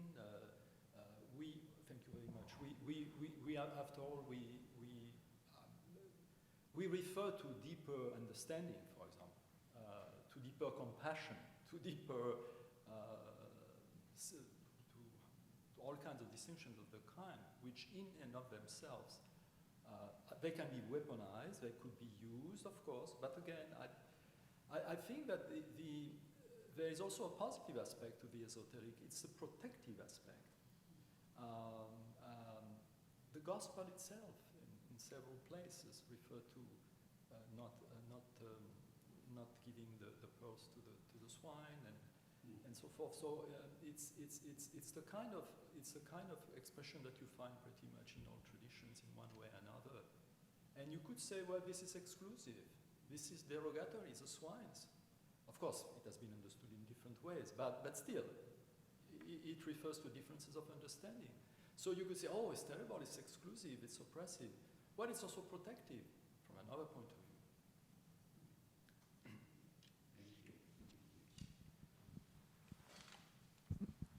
Thank you for the talks. One thing I'm interested in, just because I've never thought about this before, is it started with Leo and his talking about the Torah as kind of narrating law. And then we heard that with Dheen, your talk a little bit, Sharia not just as the laws, but kind of just what we do. And then Dharma as well as a way of life. And so I'm wondering if you guys might be willing to expand on that a little bit and maybe show how that, the benefits of thinking about law in that way for the topic of this colloquium, but also maybe how that can stand in tension with the narrower sense of law that we often use to mean laws, like things you cannot do.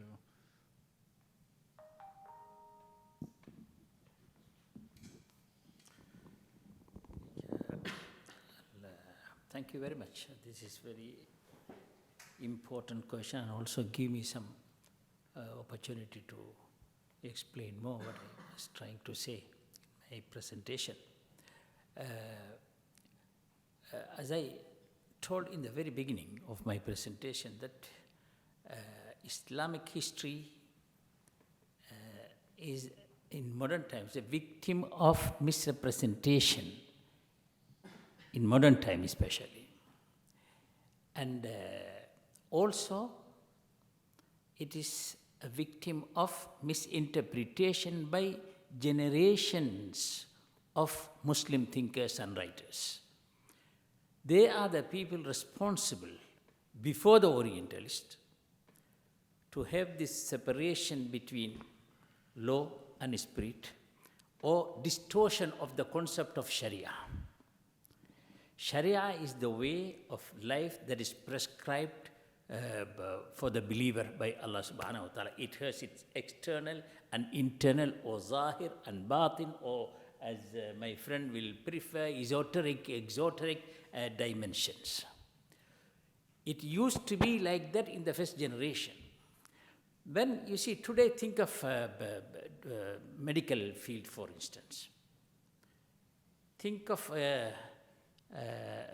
who is that pediatrician, for instance, and take a gynecologist, and think that this man is saying this is the whole medicine, and this is saying this is the whole medicine. What will be your response? Sharia stands for medicine. Law stands as gynecologist, one aspect of it. Spirit stands as another aspect of it. And there are so many aspects in theory and in practice. It must be combined together. It comes together. That is why when I pray, so if you take any ritual as and bring it under law, for instance, this act itself has its own zahir and own batin. And this act is not acceptable unless it is inwardly correct. So it has to be so many, in consideration of so many spiritual and ethical concerns, demands, this act will be nullified. So in each and every aspect of human behavior, there is these two, law and spirit. So that is why Sharia stands for that thing which combines both of these. But the problem, a group came to specialize on this. And another group came to specialize on the other. So you take the external side, I will take the maybe internal side, we'll work on it. But the problem is when people thought, oh, either this or that. This is not the case of either or. This is the case of both of them. So that is Sharia, then there is no problems between them.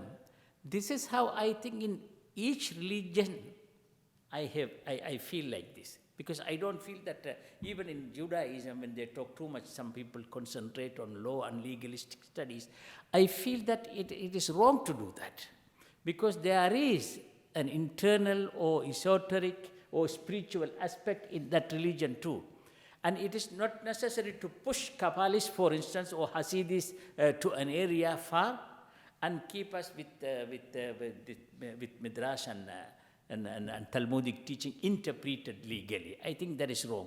That is the same thing in Christianity too. That is why you see, we have those who have combined together, even in Christianity, those called as contemplative in the Middle Ages. They are still remaining, people reading them, people going after them, people feel solace of heart in their writings. But the pure theologians, or pure any religious preacher or writer who is talking about literalistic understanding of the sacred text, people have forgotten them, many of them. They are living with the contemporary one today, and tomorrow there will be others. But those people who were combining both of these, spiritual theology and intellectual theology, or theology in its intellectual and spiritual aspect, they are still living and they will be living forever. That is why it is a distortion of notion in our modern world that we think that law and spirit are two separated things, and they are in the eye of many people separated like that, and that's why we are talking today about that, but it shouldn't be like that. That's a very unfortunate development in the modern world. Sorry. Thank you, Eric, for that question. Yes, as I was preparing this paper, at one point I got stuck.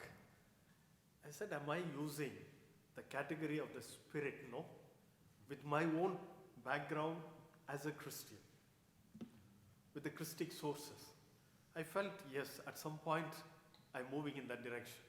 Then I'm doing great injustice to the text of Bhagavad Gita itself, because it comes from a very different worldview, people and all that, So I become aware of that.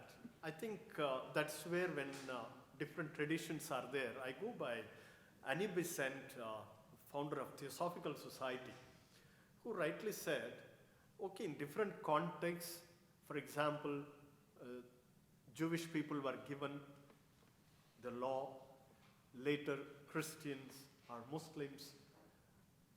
So in different communities, the emphasis was different. For example, Buddhism may be Dhamma, when it comes to Hinduism, Dharma. Today what we can see is, instead of completely mixing up, can we find correlationality? So that is the method in which we are moving today. Because even today we are contesting the whole idea of exclusivism, inclusivism, pluralism, all these positions. No?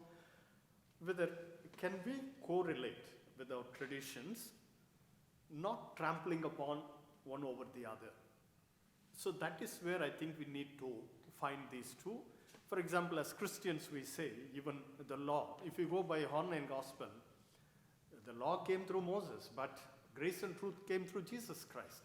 So ultimately Paul will end up by saying, the law is nothing but law of Christ, law of freedom, freedom which Christ brought to us.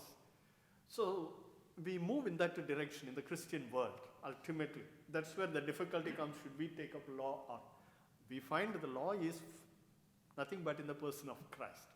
So that is where I think each tradition we have to see, and whether we can mix, that I'm a little apprehensive, but respecting, learning from each other, that is something richness is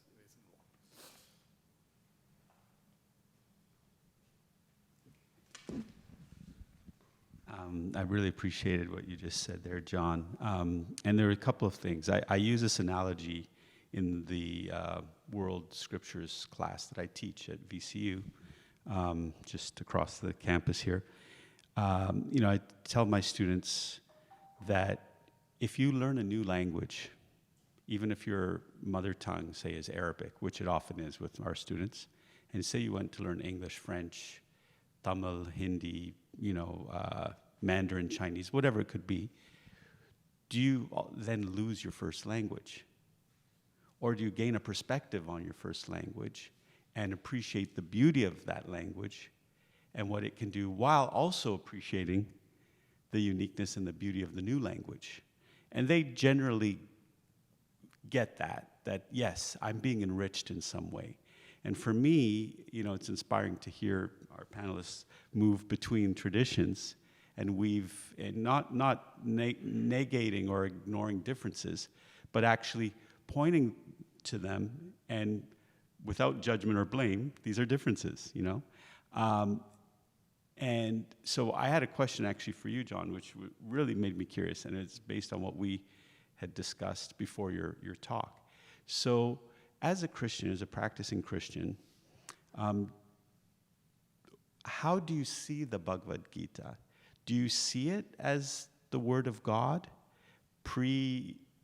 gospel, of course, chronologically?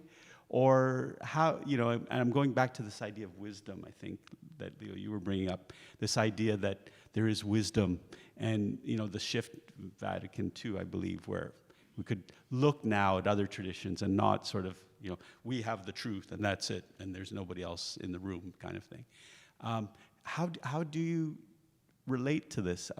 I think I explained to you that for me, as a young Christian, as a 13-year-old, I read the Bhagavad Gita, and that taught me who Christ was. And that was my eureka moment. It was that this avatar, this Spirit of God that reappears, that's Jesus, that's Buddha. That kind of started me on my spiritual path, in a sense. But I'm curious for you, as a practicing, Catholic and Jesuit, how you conceive of this book, which clearly has an impact on you and you have a passion for. Thank you. Thank you, Robert. It's a very personal question. What happens is to me personally, I read this text, Bhagavad Gita. Certainly, I feel close to it, the teachings and all that. But at the same time, can I ever move into this religious experience of a Hindu world? That I fall short of. I must accept that. Now, going by the Christians, I think we had 3 Benedictine monks who came to India in 1940s, like Abhishektananda. Leo is familiar with them. Henry the Lubak, Abhishektananda. Even his journey, because he was very close to, as you will know, he would visit Tiruvannamalai, Ramana Maharshi Ashram and all that. He came very close to Hinduism. And few days he took off to Himalayas. And he wanted to experience what we have in Christianity as a Trinity, God as Trinity. So Hinduism has the idea of a Trimurti, Sachidananda. So Swami Abhishektananda writes, maybe few fraction of a second, that's all, that experience was given to him. But we do not know whether he stayed with that, whether he came back to Trinitarian experience of Christian way of looking at things. So my own personal experience is, still I look at Krishna as a mediating figure, but can I put on the equal footing as Jesus? I haven't gone to that stage of experience. So that is a struggle which at this moment I don't think I'll be able to do that, because it's 2 traditions. It has its own richness, so how far I can move into that tradition and see things. But Hindu friends, when I dialogue with them, certainly I feel very close to them, because that is their religious ground, sacred ground on which they are talking about. Thank you for the beautifully honest answer. If I may interject, Sure. I believe the disciple of, also thank you. I believe the only disciple of Abhishektananda, Marshadu, disappeared in the Himalaya, right? Yeah. That's telling, he disappeared. He didn't come back to say, I'm a Christian. Or But didn't he, at one point, he had a mild heart attack? Yeah. And as I understand it, before he had all these questions about what was going on, and then after the heart attack, all his questions ended, but he couldn't tell anybody what the resolution was. And then, if I remember, Pete Griffiths went through something similar. He had a heart attack that changed his experience of all this, but he couldn't tell anybody exactly what it was in concepts. It was too esoteric. I was going to say it's maybe mesoteric. But they were, one thing to add, they were very genuine in their experience, because that was the time context of just Second World War, and they came to experience something in the Eastern spirituality, and they gave us a method. See, even today when I teach Indian Christology, I take these 2-3 mystics, how they have given us to bring these 2 traditions together, to see, because as many of us we know that Hinduism is a living religion. Unlike Greco-Roman world, gods and goddesses, it was a dying religion in the 3rd century itself. But Hinduism is a living religion with a lot of dynamism. So when you interact with the incarnation, avatar, this struggle we go through. Yeah, I heard Modassir tell us how she created a new female divinity. I never heard a first-person account of creating a new divinity before. It was at the Parliament of the World's Religions in Barcelona. It was fascinating. Yeah.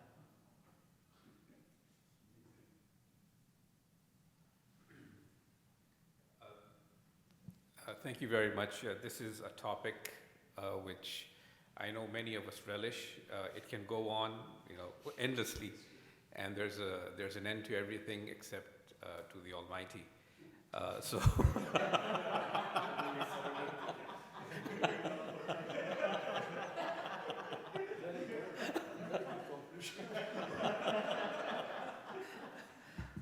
With this, we come to the end of the second session and today's meeting. We'll be meeting tomorrow once again at 9:30. I would say we appreciate the panel and the participants up here with a round of applause. And I'll hand over the mic to Dr. Patrick to make any announcements that he would like to make. Thank you very much. Thank you. Thank you very much. It was a great session, and we had a great discussion as well. I would like to tell you that you are, as you know, you are invited tonight at 7 o'clock at the restaurant Beit El Taleh, which is a very nice Palestinian restaurant overlooking the Gulf. It's a very beautiful scenery and good food, I think, also. Of course, food is secondary. Of course, the scenery is more important, right? I still have to answer questions about our visitors to know how you will get back from there to the hotel. I need to arrange that. It should be arranged, but I need to double check. Will there be a ride from the hotel to the restaurant? Yes, they should be too, of course. Yeah, yeah, yeah. What time should we be? I need to check with the, but it shouldn't take more than 15 minutes, really. I mean, if you want to be ahead of time, maybe half an hour would be too much, I think. Yeah, 20 minutes, let's say. Yeah, 6:40, something like that. Yeah, I think so. What do you think? It's fine. 6:40 seems all right? To go from Intercont city center to Qatar. Yes. Yeah. It could even be less. 20 minutes. Yeah, maximum. All right, excellent. 6:40 is probably. Okay. So see you then. Thank you. Yes, of course. Yes, thank you.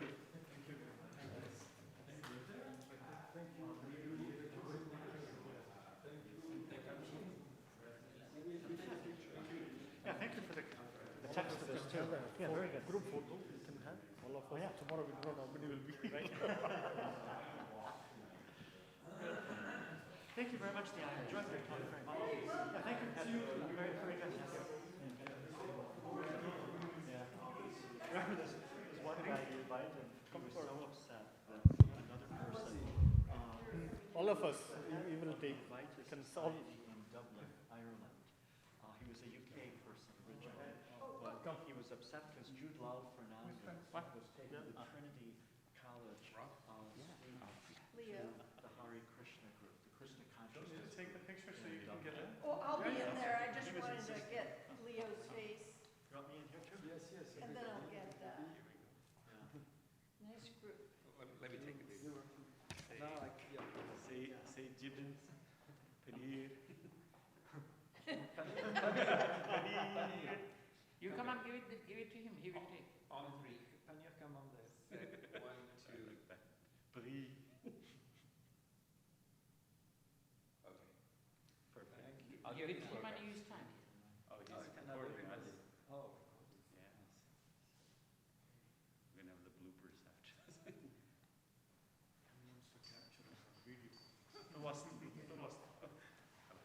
This is the mystical session. Yes.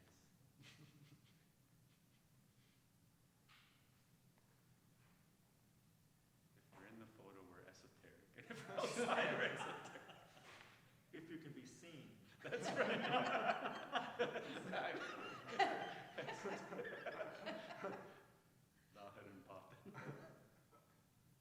Well, we'll see. Thank you. We'll see the belly. That's right. That's The pictures with my camera, so I think it's a little clearer. So I'll give you my camera. And sure. You can choose the one you want. Okay, you can come up. Yeah. Thank you very much. So you'll be there tonight? Fantastic. Good. Good. Very good. Well, thank you.